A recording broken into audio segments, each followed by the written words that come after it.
everyone, welcome to Backstory Sessions. I'm your host Matt. We hope you enjoy this episode.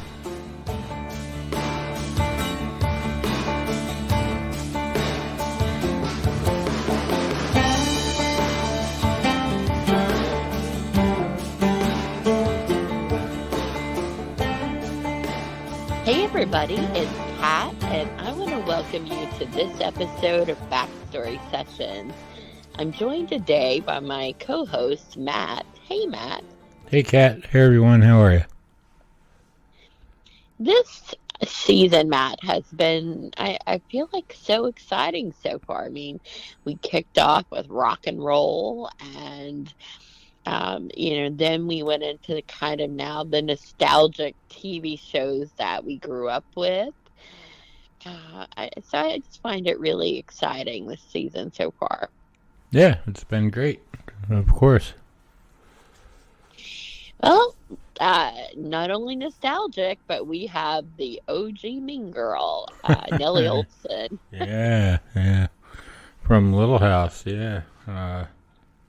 Did you watch that show a lot?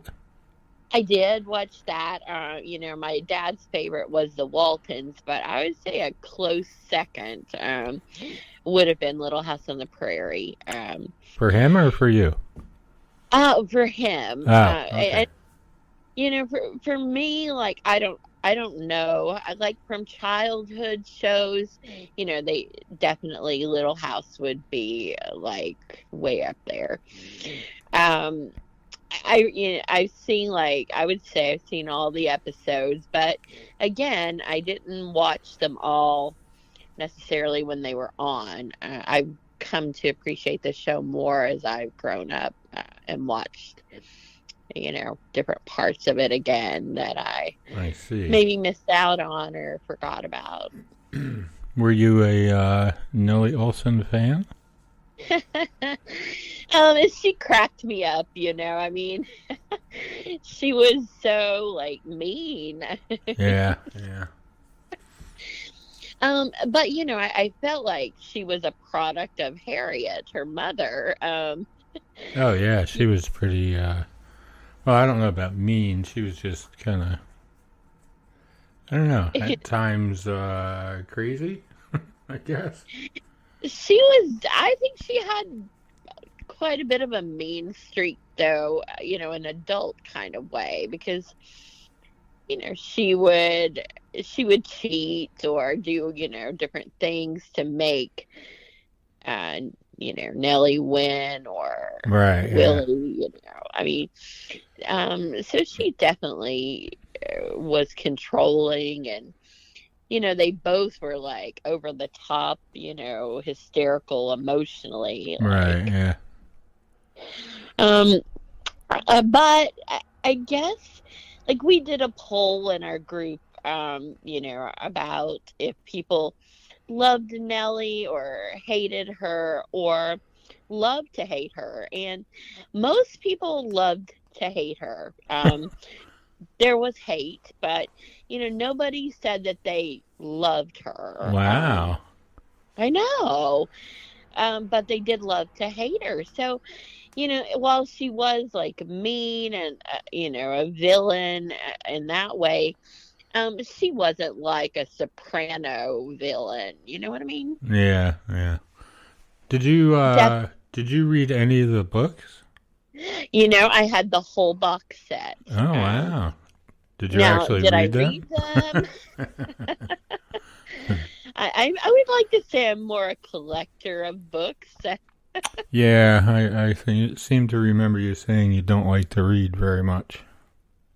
And I did not at that time either. I don't even remember, like, when I got the box set. Someone must have bought it for me because, in general, I also don't buy books. Right. Yeah, I mean, I don't know. It's like, I love writing. I just don't like reading so much. How do you know what you've written?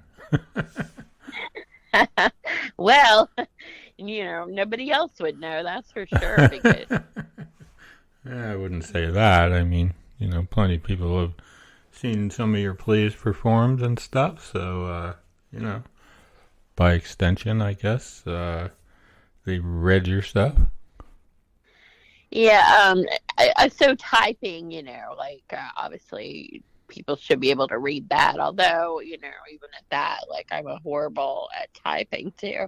I'm just telling like all my bad points here, but Oh yeah, that's true. Your handwriting is yeah, yeah. lots of lines and circles and X's and Yeah.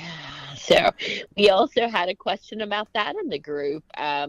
If people write cursive or if they print, and then someone added like a combination of both, and so I was like, yeah, that's me. I'm a combination writer. Maybe not of just cursive and print, but symbols and a few sure, other yeah. things. What about you? I mean, I think I'm I think I write pretty well. I mean, my penmanship and that sort of thing. I mean, I spell Yeah, stuff wrong or whatever, but you know, I think everybody does. you have very good penmanship. I don't know. I used to have better penmanship, but it makes a difference which pen I'm using too. Because I have found a couple of pens that I write really well with. I know it's hard to believe, but The magic pen. yeah, something about the feel of it. I don't know. But, back to Nellie. And did you like Nellie? I mean, did you think she was like cute or. Um, Uh, I don't know. I mean, I like the show, you know, but then I sort of lost interest in it as they got older. I think it just didn't appeal to me anymore. Or I was did do you did you see when Nellie got married to Percival? no, I don't believe I did.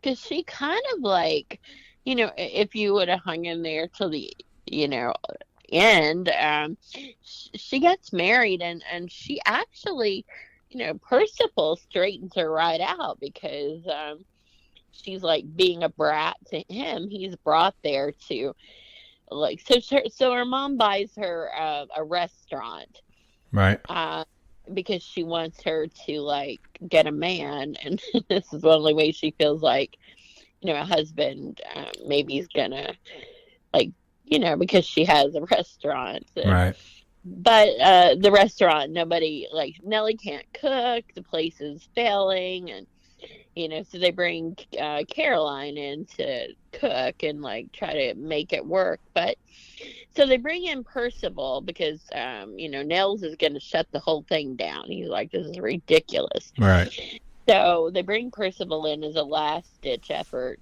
to come in, evaluate, and tell them what needs to be done. And Nellie cracks eggs over his head. Percival is short. He's shorter than Nellie, so she's always making like short jokes about him, and she doesn't want to learn to cook when he's trying to help her, and she cracks eggs over his head and everything. But then he like finally just takes up for himself and tells her what's what, and he's like, and furthermore, like your mom wouldn't have had to buy a restaurant for you to get a husband because you're very pretty, but you're awful and all these other things. But I mean, that's all it took. Like when he said she was pretty, she just changed, and then from there she apologized and she started learning to cook and do all the things. And yeah, so if you would have hung in there, she did turn out to be okay. It's a frontier love story.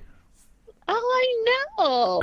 And that is so good because I did not even plan that. But, February's coming up, and Yeah, you know that's what true. that means. Yep. Yeah, so we have some great love stories coming up. Yeah. But on this episode, we're going to hear about Alison Arngrim and how she felt about playing a bad, a mean girl. Um, I mean, do you think like people hated her like off stage? I mean, I'm sure she got some, because she plays the character, people tend to associate the actor with the character. I mean, and, they think that that's the way that person is in real life. So I'm sure there was some people who thought that she was mean or whatever, but I don't know that that's necessarily the case. Yeah, I'd be very curious to see, if she was getting hate mail, because at that time, you had to write a letter to your, Right, yeah. so No you email couldn't back just get then. on social media, and like make your post or whatever. So Yeah. yeah, it'd be interesting. I mean, so I'm fascinated by her, and she had those blonde curls, and Yeah. got some questions about those, and just a lot of things that maybe she won't be mean to us. Well, I think she has her own podcast, so I think she'll cut us some slack if need be. Yeah, it probably is need be. All right. Well, let's talk to Allison and find out all about her feelings about Nellie. All right, but if she's mean, I'm gonna be like, okay, back to you, Matt. All right. Well, we'll see what happens. All right. Allison, I'm so excited to have you as our guest today on Backstory Sessions. Mm-hmm. Welcome. Thank you. Thank you. I think you are the first like OG mean girl that we've Yes. had as a guest. So is it fun? I mean, I can imagine it might be, but what is it like playing the bad girl? Well, I mean, at the time, it was kind of amazing because back in the 1974, when we started the show, a lot of children's part, very sweet children, with the exception of like movies like The Bad Seed. You didn't really have villain children on TV. I mean, Right. even Margaret from Dennis the Menace was just kind of annoying. So when I got to the audition, it was so bizarre because I'd read for the part of Laura and part of Mary and didn't get that, and then they went to make the show, and it's like, the heck, how many people are on this thing? So I get there, and I hadn't read the book, so I was sort of clueless. And I get there, and indeed, it's this girl. I turned to my father. I said, "This is not a normal part. This girl's a total bitch." And when I read it for him, he started laughing so hard. He said, "Don't change a thing. Don't rehearse it again. Don't even look at it. Just go in and do it like that." So I did, and I was hired. I mean, I was hired like on the spot. That was it. We got home. My agent was on the phone. So it was so much fun because, as I said, as a child actor, usually you played very, very overly nice children. Yes, Matt Harris. Like, oh, come on, nobody's that nice. And here I was playing this awful girl who just said whatever the hell she wanted, and it was really refreshing. And it was a lot of fun because it was more exciting. It's like, what am I going to do next? And very relaxing because I could vent all my hostilities and everything. So I really enjoyed it. And as an adult, I've enjoyed a lot of the villain roles as well. So, so you started for the role of Laura, who's a pretty different character. Is that more of the character you saw yourself fitting into originally? No. In fact, when I read for those parts, I went, I am completely wrong for this. I am so not a country girl. I am definitely the city child, so I was like, Nellie's kind of perfect. And I absolutely say, I'm probably not getting all this country girl stuff. And sure enough, Melissa Gilbert and Melissa Sue Anderson were hired, who were both brilliant at it. And I said, they went ahead and showed the pilot, and I just kind of didn't give it a second thought. I thought, well, that's that. And was surprised that there was this character who was this, antagonist. So I was really relieved. I think I would have been very bored if I had to be Laura. Yeah, I think the casting turned out to be so phenomenal, really. Like, everyone seemed to fit into the part that they had. Brilliant. I think that was one of the things why the show was a hit, was the chemistry between the actors, which is so good. It was just amazing. So how did you get along on the set? Did you all have fights? Or were you really friends outside of the Well, it act? was interesting because, it's a TV show, and generally, most people on TV shows don't really like each other at all. So you'll see these cast reunions, and they can barely get them in the room together. Whereas with Little House, I must have 14, 15 people on speed dial to this day. I've always said the shows that where people liked each other were Gilligan's Island, The Waltons, and Little House on the Prairie. So right away, the first day, Melissa Gilbert and I bonded, which was hilarious since we were playing mortal enemies. And then I'd really say that Melissa Sue Anderson, who played Mary, I feel like that, her mom was more protective, and I think she felt like Melissa Gilbert and I were kind of juvenile delinquents, and may possibly have been right about that. But so she was more trying to be the good girl and standoffish, whereas Melissa Gilbert and I were more likely to play pranks and hang out and have fun and have slumber parties at each other's house. But one of the things that was great about the show is we had so many kids on it. We had so many regular cast members, and then even the schoolroom, that group of 20, 30 kids, we kept the same kids for years. We didn't, and many of them were children of crew members. So it created a family atmosphere, and it meant that you had, instead of being a child as the only kid on a show, hanging out with a bunch of 40-year-old actors, we had a group of children that we could talk to and hang out with people our own age, which I think was very healthy. And of course, for the kids whose parents were crew members, you couldn't very well act up or get in much trouble when your dad is standing there doing the lighting. You're totally under parental supervision all day. What about your brother Willie on the show? Did you two get along well?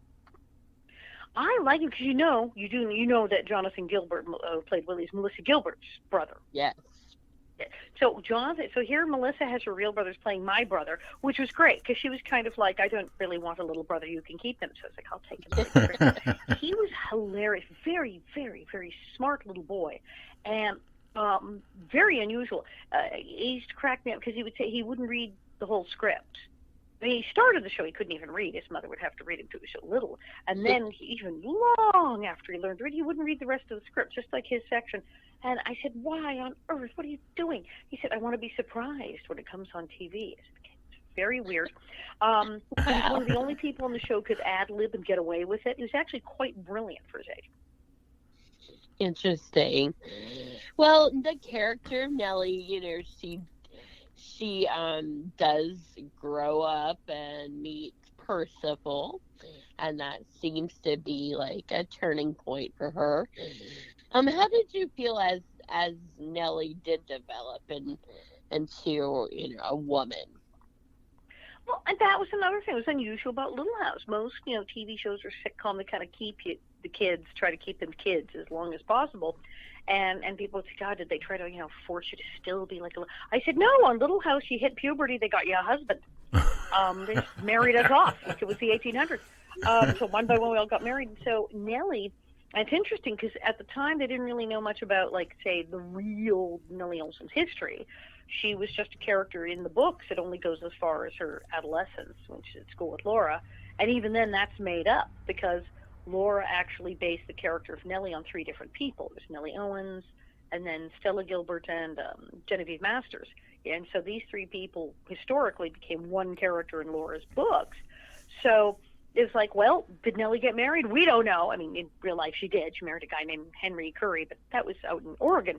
So they went, well, what if we did marry her? What would that be like? And Michael wrote this hilarious script. We thought, what if she married this guy? And he wanted to do this whole thing. He even talked about it on the Tonight Show. And he said his parents, his mother was tall and blonde and kind of domineering, and his dad was short and Jewish.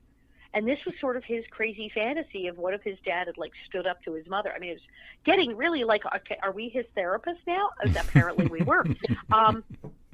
So we did this incredible episode where Percival shows up and he tells Mrs. Olson to shut up. It's, like, amazing. And I was so pleased they did that they didn't just say, well, we're going to eternally teenager you. I grew up, I got married, I had twins, I had a hotel, and yet keeping the character. And it was very, very clever because they had Laura grew up because they had the books that followed her life to adulthood, and then they had Mary. They just went, well, what do we do? These children are going to grow up and they're going to get married and they're going to have kids and they're going to, like, have actual lives. And I think that's part of the appeal of the show. It made it more real to people. It's like, well, they grew up and then they grew up and they got married like real people. Sure. And you seem to bond with the actor who played Percival, if I understand, that you became very close friends. Indeed, yeah, because, well, people who play husband and wife on TV either adore each other or hate each other. It's like a running thing. People who wear it on TV never either don't get along, or it's like Bob Newhart, Suzanne Plachette, they got along great. So we really got along. We hit it off right away and became friends outside the show. And so we stayed friends after the show, which, of course, was very difficult because in the early 80s, Steve got sick and he actually died of AIDS in 1986, which was very hard on me and all of his friends. And Sure. And yesterday was World AIDS Day, and I was actually just at an event, and we're talking about him. And that was the thing, is that that was a very scary time. In 86, people weren't really going public with their diagnosis, and he did, which was very unusual. And that's when I started volunteering at AIDS Project Los Angeles and other places. When you first found out about his diagnosis, were you terrified then?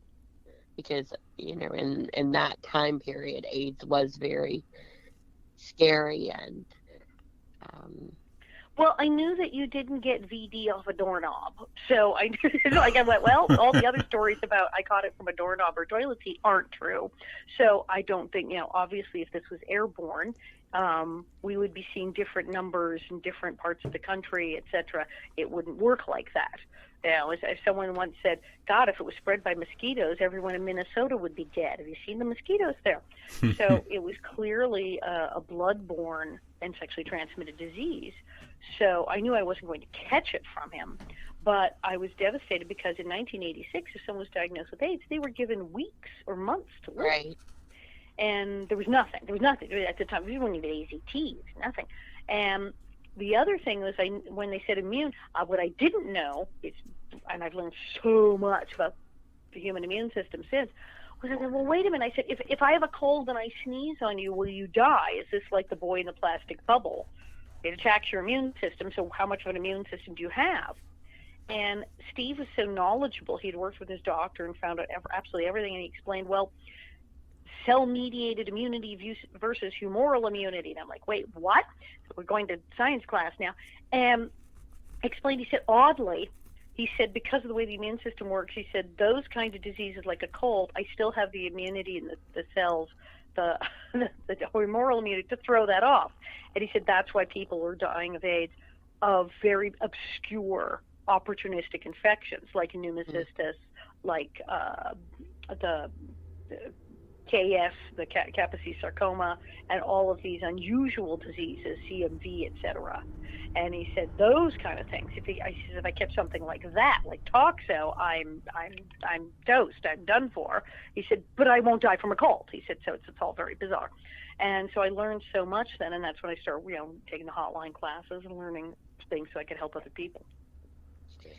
Well, it sounds like he was very brave and, like using the knowledge that he learned about it to try to educate. So that's really a testament to him as well. So what have you been able to accomplish since that point for AIDS? Well, back then, the hotline had, it just started, and they had just started to actually have things. When they first started the hotline in the 83 and 84, they almost had nothing to tell people. It's like, where do I get tested? Oh, we don't have a test. So by the time I got on there in 86, we could say, well, if you need to get tested for virus, we actually have testing locations. We had a list of doctors who were willing to treat people with HIV. And the crazy part was we had to have a list of dentists, because back then there were only 6 dentists in all of Los Angeles who would let anyone who had AIDS in their office. Wow. And so we had those, and then we had a list of, tragically, mortuaries, because back then mortuaries and funeral homes were refusing to take the bodies of people who died of AIDS. And we had 4 that would see you. And so we had lists of various facilities and services that said, yes, we know that we're not actually going to get HIV that way. We take normal precautions. So, yes, we are seeing people with HIV that we could refer people to, because so many medical facilities had simply said, we don't take people. And we had to add referrals to the different doctors, and then we had a whole section on the different drugs that people were on, like, well, this is the one, I just been prescribed this, I don't know what it does. Well, according to here are notes. And they would call for medical information. Sometimes they just called. We would have mothers call who had just lost their son and just needed someone to talk to, and they couldn't talk to their families. So, we fulfilled that role. And then I went on to do speaking engagements and the food bank and all that. And then I had a talk show actually in the 80s called, in the early 90s as well, called AIDS Vision, where we interviewed people about HIV and AIDS, about what was being done, people who worked at the project. And then I started working with a group who started an organization called Tuesday's Child for families with children with HIV and AIDS, because often there weren't services specifically targeted yet to families with kids. They had children with AIDS at APLA, but they had counseling, but they didn't really have anything in the food bank or any specific services targeted to families. So we started an organization that did that had the baby formula, that had the diapers, that had the Christmas parties, that had the supplies for moms, families, and children specifically dealing with HIV and AIDS.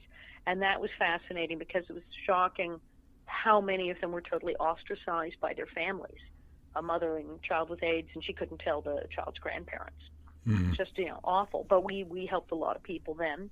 And I've seen the progress now. I mean, now there are drugs that keep people alive virtually indefinitely.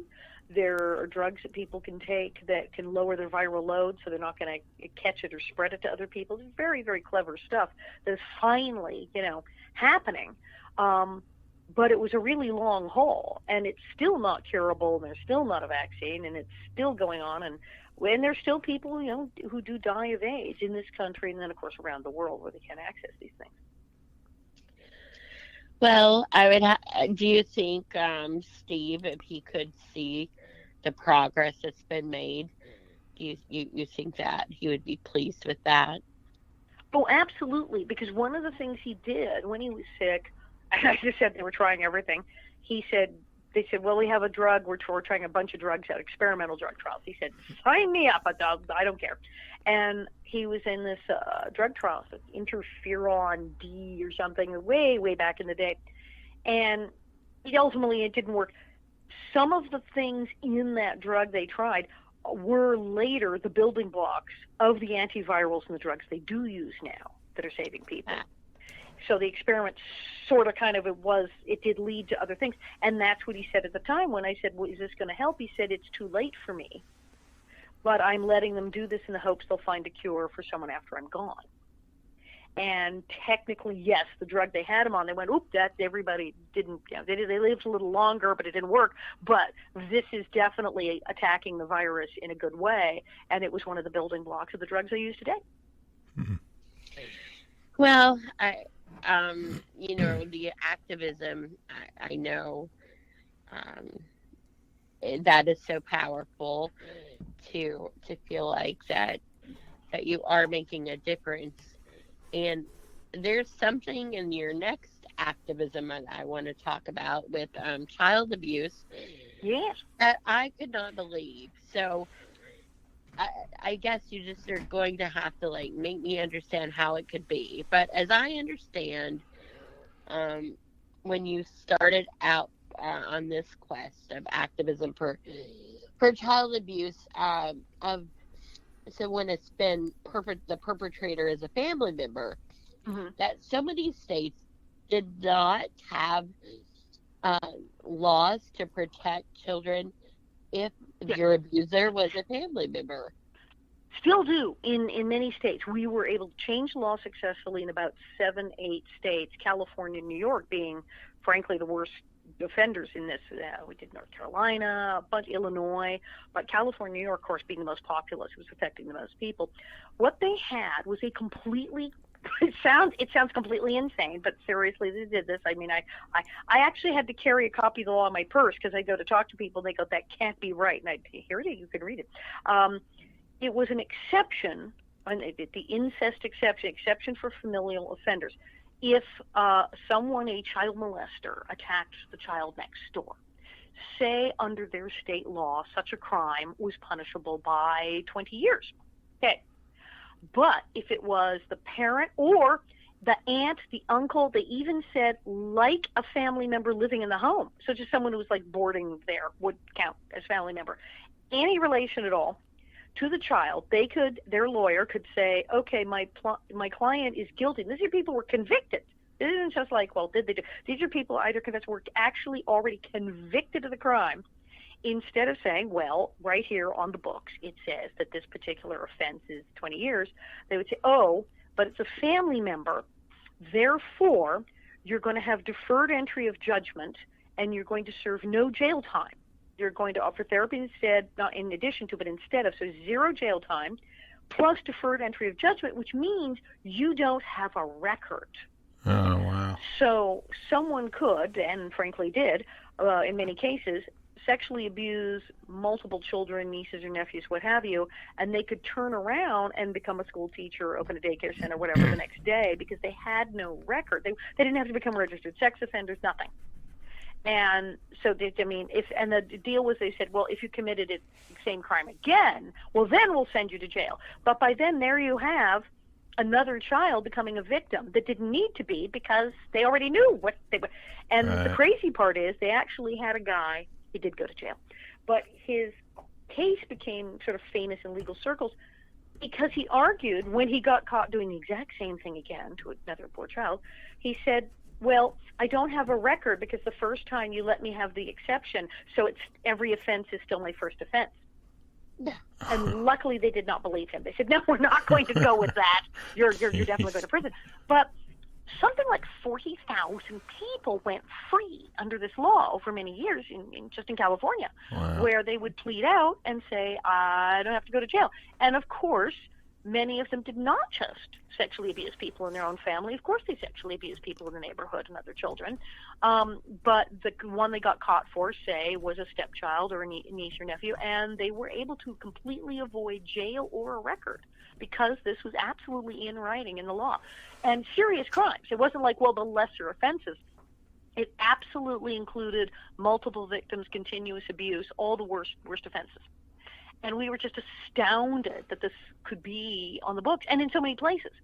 And so we sent in experts in legislation and legal issues and worked with elected officials to write legislation and get it passed. And we got the law changed in North Carolina, Illinois, California, New York, like 7 or 8 places. And one of the nice things about it is not only we changed like this egregious law, although there are some states that are kind of sketchy, we changed the conversation a bit. It got such press coverage, and yes, I was on TV a lot talking about this, getting out there, that it kind of changed it. That now, when you hear people talk about abuse on the news and the media, it's shifted a little bit. The idea that somehow that you could get a pass, it doesn't sit well with people. People now talk about these things. And they were starting to talk more and more about abuse publicly in the media when we started, much more than they had certainly when I was a girl. And now it has shifted. You see with the law, with changes to statute of limitations and allowing victims to come forward later and press charges, that things are shifting. And the attitude of the courts and of the media towards the abuse of children, well, the attitudes towards people trafficking in child abuse images, child pornography, has changed. You don't hear people joking about it and letting it slide and calling it kiddie porn now. It's taken very, very seriously. And I think that was a real nice shift towards thinking about the victims as human beings, which I don't think really was the case before. Wow.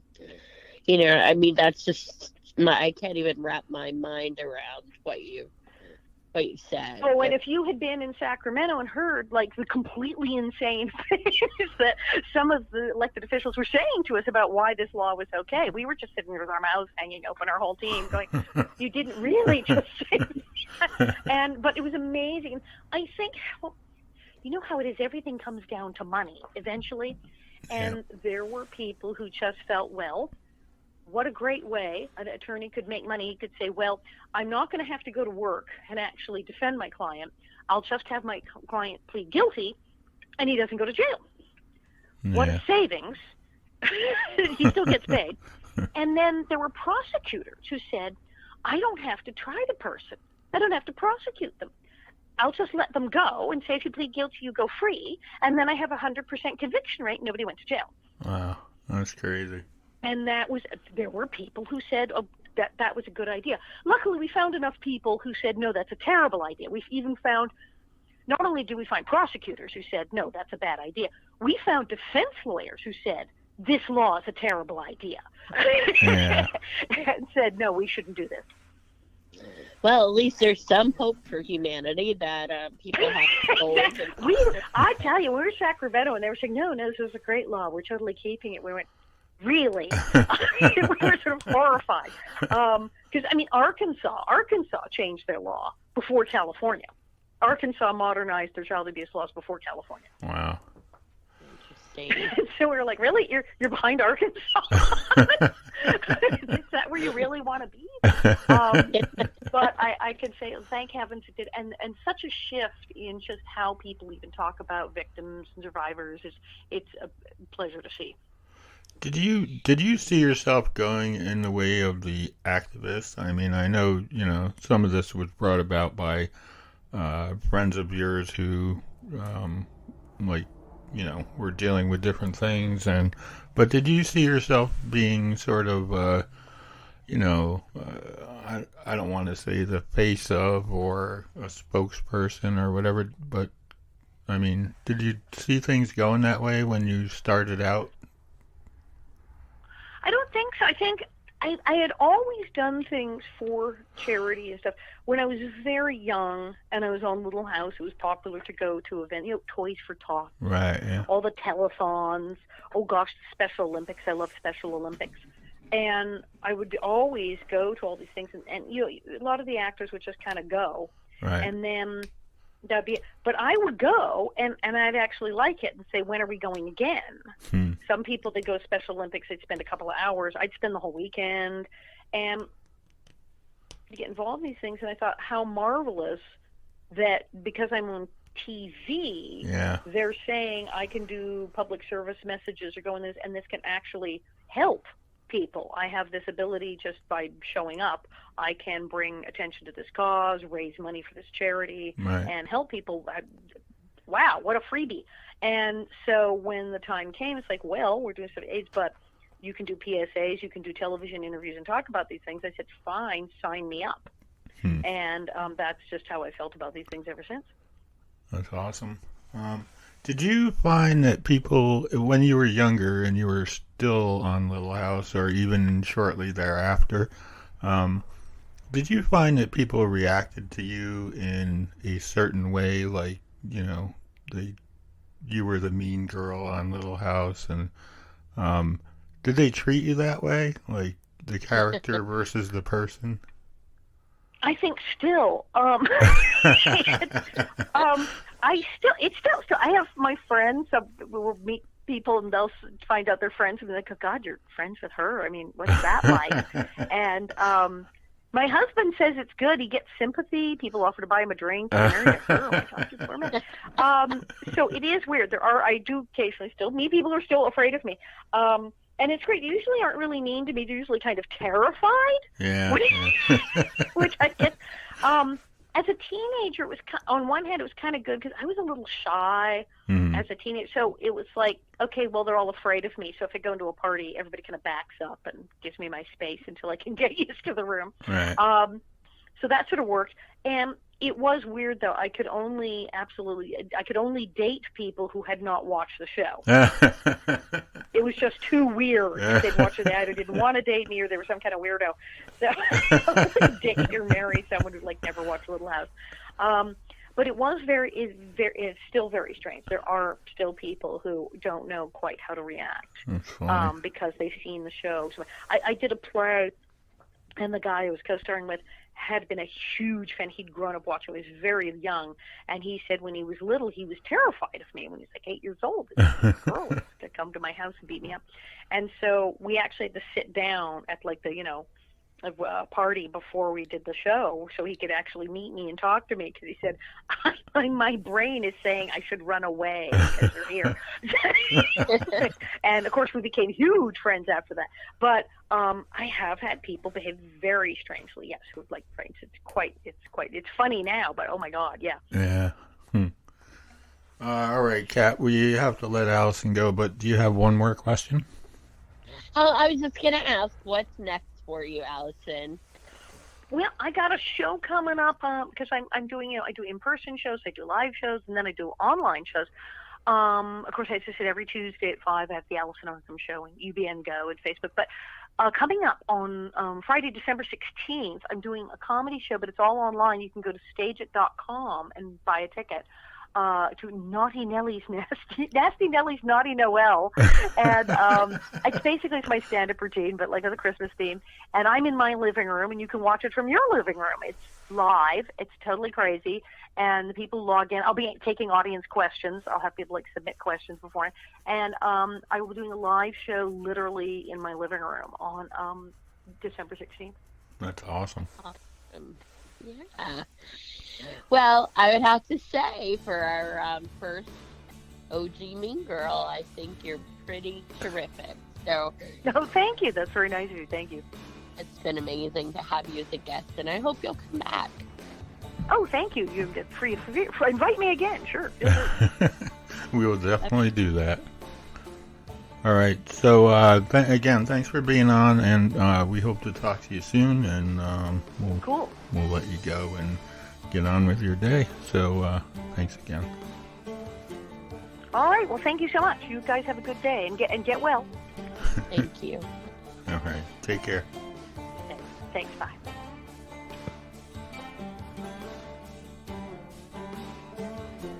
All right. As always, if you have any questions, concerns, or comments, you can send those to Kat at iWritePlays@outlook.com, or you can write to me at backstorysessions@gmail.com or matt@level11ventures.com.